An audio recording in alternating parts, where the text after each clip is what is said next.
Hey guys, got this one sent to me by a viewer that was down at Soft Week, talking to the Platatac rep, and walked away with this back panel that they're offering. It's a zip-on back panel. I'm gonna mess up the name if I don't read it to you. So it's the ASAD back panel operator Sustainmenr. Coming out soon. I don't know how soon. I don't know how much, but it's kind of a neat back panel that, if you are stressed about it, can essentially fit the profile of the rear plate bag, or if you've got some longer tools, there's a drop down pocket. But we'll get it on the table and take a look at it. By all accounts, it's JPC pattern zippers, but they also have zip adapters that I think are going to come with it. So let's go on the table, take a better look.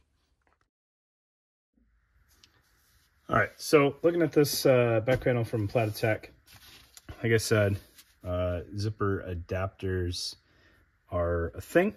I don't know if they're going to come with it or not, but they exist. All right, so if you don't have a JPC patterned back panel, fret not. You can get adapters straight from Platatac, especially for dudes in Australia.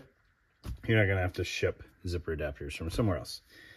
All right, so looking at the back panel, there's a lot going on here in a pretty small package, and I don't necessarily know the best flow to go through this. So we'll kind of start top down from the outside features and then try to figure out what's going on the inside. Okay, so up top you have two identical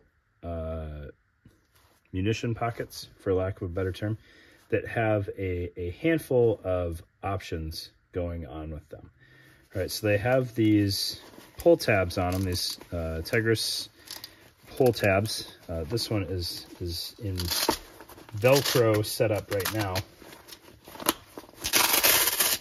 So they can be Velcro closed, or you take off this panel on the front,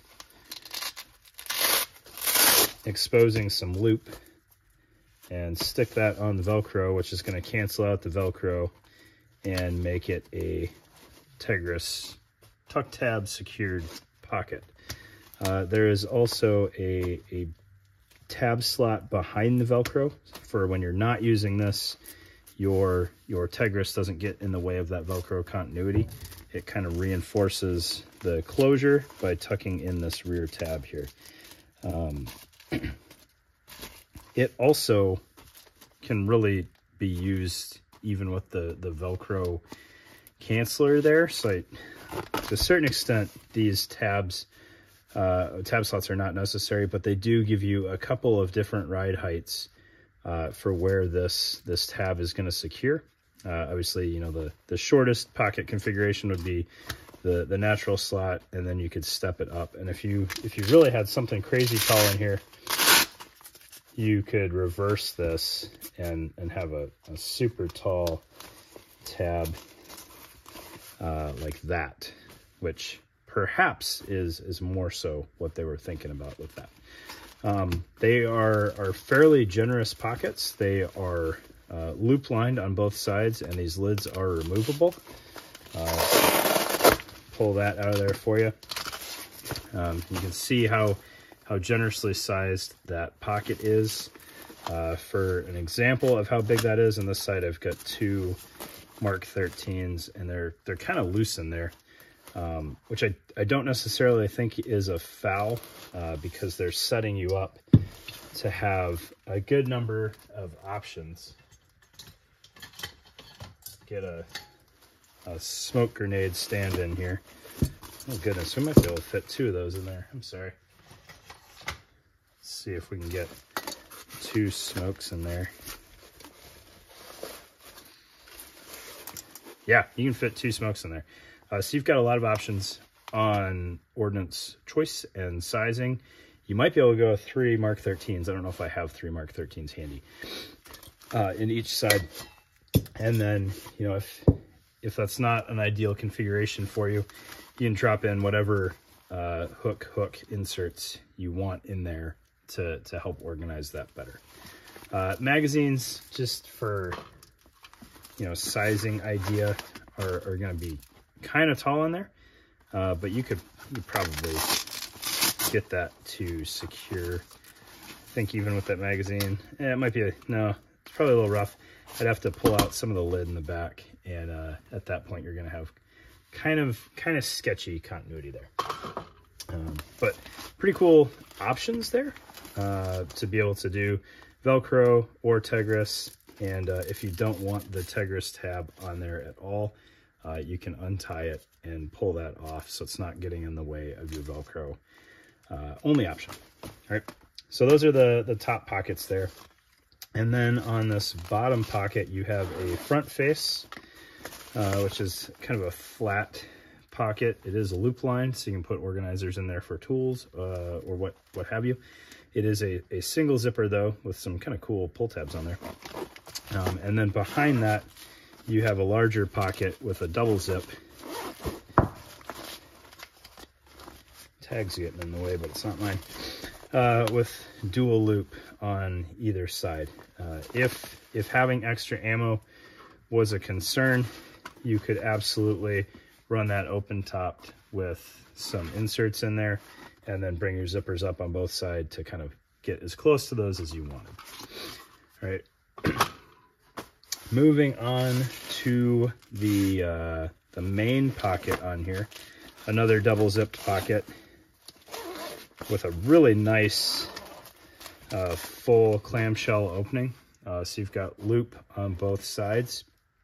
I think the only potential drawback to this is that your depth is pretty minimal. There's really the only depth you have is kind of the zipper and binding there. So I think even if you had this thing completely loaded, it would give you maybe 1.5 inches of depth.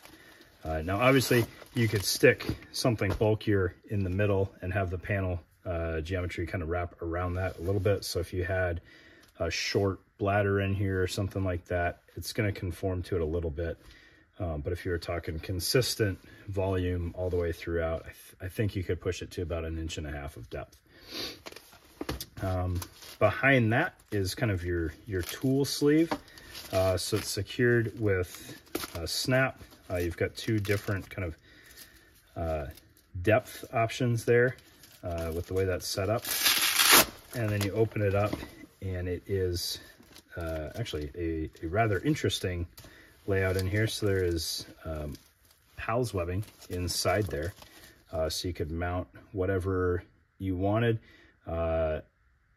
Options that I hadn't thought of before, if you had some like PVC tool retainers or any other tool retainer, like the seam ripper quiver pouch or something like that, if you just wanted to use it as a sleeve, even the Forge Concepts tubular nylon pouch, you could run that in there.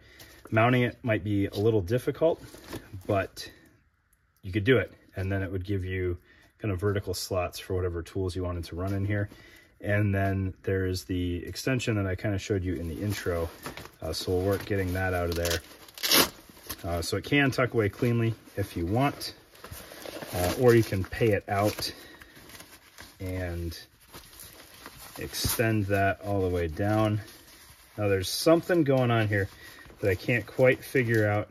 So it's mesh backed. That's not what I can't figure out. That's very clearly mesh. But it has the ability to open that tool sleeve there and access it from the bottom. So I'm not quite sure if this is kind of some in-between open closed option that they have available for you. I tried flipping this thing inside out and trying to figure out like what that's doing for me, and I don't quite know what that extra step is for. If somebody can figure that out and call me dumb in the comments, that would be totally fine. I'm not quite sure what the idea is there, unless it's just another option for closing this thing up, or potentially something as simple as you had something in the rear pocket that just kind of fell down and got lost, and this gives you another way to dig it out without having to reach over the top of somebody that's potentially 6 feet tall or taller, wearing this thing and fishing in the top of their back panel. That's that. All right, and then maybe this PALS option will show up better in here. It's not full length. Maybe that opening is just so you can finish weaving the PALS up through the bottom. That's entirely possible there as well. This pocket is also secured with Velcro across the top. A good bit. It's 1.5 inch Velcro there. Some of these only have 1 inch, which doesn't quite give you the strength to hang on to some tools. I think 1.5 inches is a good middle ground before eating up a whole bunch of internal space with 2-inch Velcro. And then looking at the mounting, you have your tuck tabs here for the top of whatever host platform. Obviously, if it's a JPC, that's going to engage with those 4 central columns before you engage your zippers. And then some Velcro for redundancy as well, if whatever you're mounting it to has Velcro on the back. So placard panel up top, or potentially cummerbund on the bottom. There you go. That is the Platatac Assault back panel. Pretty cool. Platatac typically is pretty fairly priced. You just have to get it to the US. I think OP Tactical is one of the main stateside vendors. So as soon as they pick this up, pretty viable option if the Cry offerings and the handful of other compatible offerings out there don't do it for you. So thanks for your time, guys. Really appreciate it.